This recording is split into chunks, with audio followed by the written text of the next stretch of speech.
ব্যানার্জি বাড়িতে আজ বিশাল সমাগম। চারিদিকে হইচই।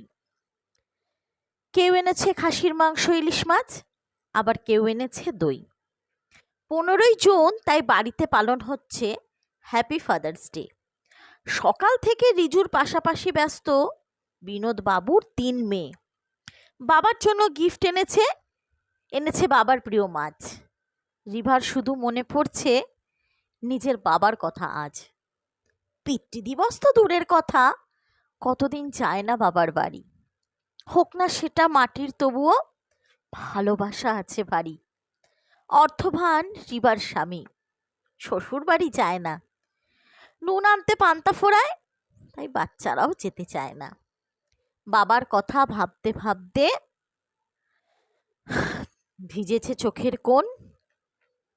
বাবা মা যতই গরিব হোক, নারীর টান কি ভোলে মন।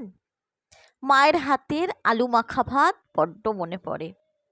দামি দামি খাবারেও রিভার মনটা নাহি ভরে।